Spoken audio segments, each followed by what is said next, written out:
Hello, my name's Hannah Hacking and I'm one of the RS teachers here at Hills Road. So this short video is just going to tell you a bit about what the A-level course involves, why you might consider taking RS, and a bit more detail about the course than you would get in the prospectus. So hopefully after watching this video, we'll kind of answer a few of your some of the questions that you might have. Okay, so if you're watching this video, I'm assuming that you're thinking about thinking about coming to Hills Road and thinking about taking A-level religious studies. You might be doing religious studies at GCSE and enjoying it. You might be, I know it's one of those subjects that lots of schools deliver religious studies differently. So we absolutely understand that depending on what school you've come from, you might have done the short course GCSE, you might have done full course GCSE, where people have studied a variety of different religions as part of their GCSE course. Some schools don't do it at GCSE. You might have taken religious studies up to year 9 and then chosen not to continue with it for GCSE. That is absolutely fine. So whatever your previous experience of RS, that doesn't stop you from taking the course here at A-level. Okay, so why might you be thinking about RS? I guess the first reason is because it's really interesting. The kind of questions that we study are they're big questions. These are fundamental questions that lots of people have during their life, and that you might think about in your spare time. You might have enjoyed thinking about them at GCSE and want to pursue those a bit further. So we talk about kind of philosophical questions like, what is the purpose of life? Why are we here? Why is the universe here? Why does anything exist? Why does evil exist? Does God exist? What do we mean by God? We also cover, I guess, more day-to-day questions like, how should we live? Is abortion acceptable? Should people be able to migrate from one country to another, live wherever they like? And we look in detail at some religious beliefs and practices as well.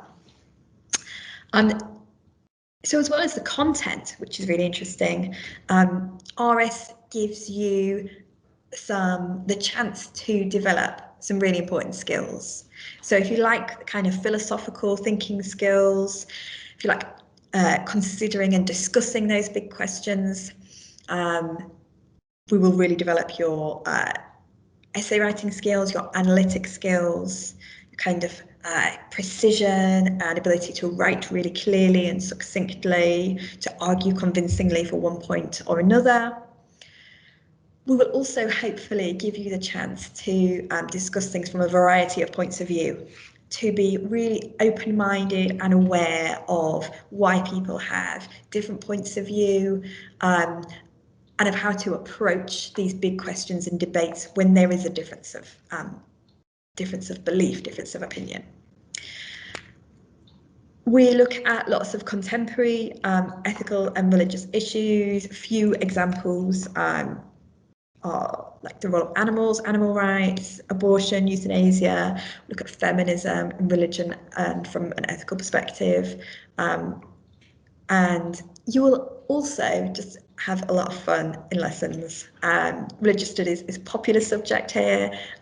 Students who take it give us really good feedback, really enjoy studying RS, really enjoy the lessons, and we really believe that if you take it, then you will too.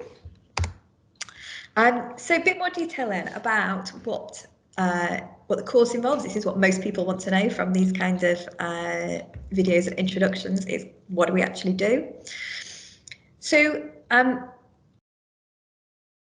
the religion that we study in detail is Buddhism. You may have done Buddhism as your main religion at GCSE. You may have not studied it since kind of Key Stage 3, Year 9. You may have never studied Buddhism or know anything about Buddhism at all. That's absolutely fine. In the first year, we'll take you through the kind of basic beliefs and practices of Buddhism, and then the second year, we look at sort of the more kind of how Buddhism has developed over time, different branches of Buddhism, kind of contemporary issues and debates within Buddhism and kind of between different branches of Buddhism. So most students find that really interesting, and because it's a study of religion. If you have studied another religion like Christianity or Islam, for instance, at GCSE, you'll be building on the same kind of skills of understanding beliefs, where do those beliefs come from, linking beliefs and practice to scripture, understanding kind of variety of approach within a religion, to those different kind of interpretations of those beliefs and different ways that those practices are carried out. But most students find it really interesting because the majority of our students haven't studied Buddhism or not in a lot of detail before. So it's kind of applying the way that you've learned about Christianity or Islam maybe at GCSE, but doing the same kind of things but with Buddhism. The second part of the course, second of the kind of 3 branches, is the philosophy of religion. Again, some people have done a little bit of this at GCSE, some people have not. So the philosophy of religion involves asking kind of philosophical questions about God, the universe, us, the nature of humans and why we're here. So a few examples of what we cover in that section are kind of arguments for the existence of God. Why do people believe in God? Included in that are examples of kind of people's religious experiences. We look at examples of mysticism, mystical experiences. We then look at kind of why do a lot of people not believe in God? And a big reason for that for a lot of people is the existence of evil and suffering in the world. So there are a lot of people who say, I can't believe that there is a good God who's controlling everything, and who has designed the universe and who loves us and cares for us, because look at all the horrible things that happen in the world. If he loves us and he created everything and he's all powerful, then how does he let these things happen? So we look at why that is a challenge to lots of people's faith, and how people of faith have responded to that challenge. Still on kind of challenges to religious belief, we look a little bit at some psychologists, such as Freud and Jung, who kind of give their interpretation of what religious belief is, why people have religious belief. That doesn't necessarily mean that God exists, but why people kind of believe in God or want to believe in God. We look at kind of developments in atheism, new atheism, and kind of alongside religious experience, we look at the idea of miracles. Do they happen? Can you kind of account for people's belief in miracles within a modern scientific worldview? How do you kind of miracles are a really big part of a lot of people's religious belief and belief in God and what he can do and how he works in the world. So how do we kind of square that with our understanding of everything else about the world and how it works? Buddhism, philosophy of religion. The third branch we look at is ethics. So this means looking at different people's ideas about what makes certain actions right or wrong. And we look at ethics from both a religious and a non-religious point of view. So we look at a variety of different ethical theories, which are people's kind of methods for making moral decisions. Like how do different people make moral decisions? A lot of those are religious ones, such as natural law theory and situation ethics, and some of them are non-religious ones. So we look at ethical egoism, utilitarianism, and kind of comparing those. We then take those theories and we apply them to a variety of applied ethics issues, kind of real life ethical dilemmas that people have. So a few examples: abortion, euthanasia. We look at sexual relationships like polygamy and polyamory, as well as homosexuality. We look at immigration, capital punishment. So kind of range there of probably some ethical issues that you've looked at before, especially if you've done ethics at GCSE, and some that are probably new to you as well. In the second year, we look at a few more different ethical theories, a few more ethical issues, but we also explore in depth the idea of meta-ethics, which is kind of looking at what do we mean when we say that something is, that certain actions are right or wrong. Does rightness and wrongness actually exist, and where does that come from? Again, we'll be kind of comparing kind of philosophical non-religious views and religious views on that as well. So that's the kind of the three branches. We cover all three over the course of the 2 years. If you're thinking about, well, what will I end up with at the end of 2 years of A-level study? How will you be different? How will you, what kind of skills will you have that you didn't have before? And also you might be thinking, well, what might I go on to do afterwards? So there's a bit of a misconception around that you should only do religious studies if you want to be a priest or an RE teacher. It's not the case at all. Religious studies is a really valuable A-level to have for a few reasons. So firstly, because it is a kind of traditional academic A-level that involves analysis, evaluation, studying different theories, writing essays about them and doing that in exams, it will give you a lot of the same kind of skills that you would get from other similar subjects like history, like classics, like English. So it's useful for those kind of things. There are also some specific skills that you get from RS that you don't get from other subjects. So really key ones being kind of the focus on understanding and bearing in mind and considering a variety of different viewpoints at once, understanding where different people are coming from, why they have the beliefs that they have, understanding the reasons for differences between people's viewpoints and how we might kind of approach those differences in a productive, tolerant, constructive way. So those kind of things are, those kind of skills are really useful for anything that you want to do in the future that involves working with people, really, particularly things like health, social work, teaching, and obviously I've mentioned kind of analytic skills and things, which are really useful for things like law, business. So yeah, students go on to do a real variety of different things after religious studies. As well as classroom lessons, there's also lots of support available within the department. So lessons themselves have quite a lot of chance for support. We tend to have smaller class sizes than some other A-level subjects.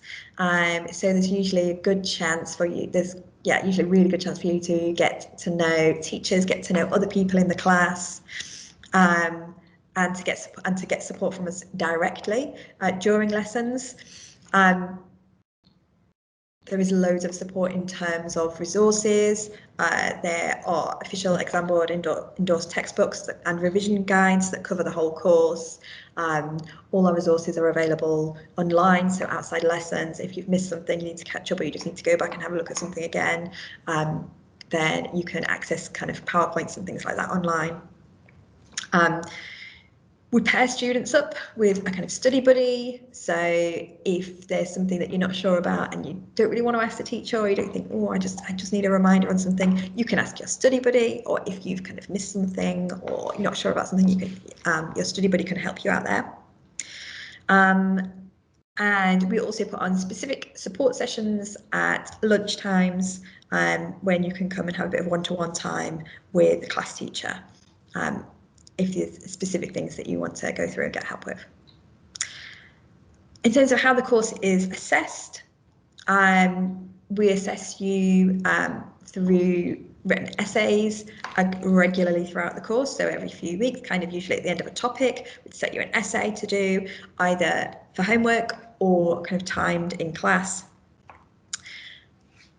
At the end of your 2 years, you'll do your actual A-level exams. That's the only assessment that counts. So there's no coursework or there's no exams in the first year that count. So all your actual A-level assessment that generates your grade all comes at the end of year 2. In the exam, there are no kind of, I guess this is a big difference between GCSE, RS and A-level, is the kind of assessment. So if you've done RS at GCSE, you'll be used to doing kind of a couple of short questions, and then a medium one, and then a kind of longest ones, normally about 12 marks, depending what exam board you do. And at A-level, again, we have kind of the AO1 kind of knowledge questions, and then the AO2 kind of evaluating, arguing, looking at different points of view and coming to a conclusion kind of question. But they're much longer. So you have a 20-mark essay, which is testing your knowledge and understanding, where you would write about a side and a half, just explaining the content that you've learnt. And then you have a 30-mark AO2 essay, which would be several sides of A4, which is kind of similar to your kind of 12-marker final part of your GCSE questions, where you're considering different points of view and weighing them up in order to come up with your own conclusion. So you can see on this slide some figures on our student performance. Students at Hills Road do very well in religious studies. We're really proud of this record. The vast majority of students, you can see here, 80% or higher some years, achieve at least a grade B. So most students are getting A's and B's at A-level. You can see underneath there, the national average for religious studies is 57%. So that kind of speaks for itself. In terms of what students do when they leave us with A-level religious studies, 90% of our students go on to university. A few go into employment or apprenticeship. And just some examples of the kind of courses that our students have gone on to study recently. So we always have quite a few students who go on to study theology or theology, religious studies, ethics, philosophy, or related degrees. But you can see here there's a whole range of other subjects as well. Okay, so I hope this has addressed the kind of details of the course that you might be interested in. If you've got other questions about A-level religious studies, then have another look on our website. We've got some frequently asked questions on there. Otherwise, we look forward to seeing you probably at some future events. Thank you for watching.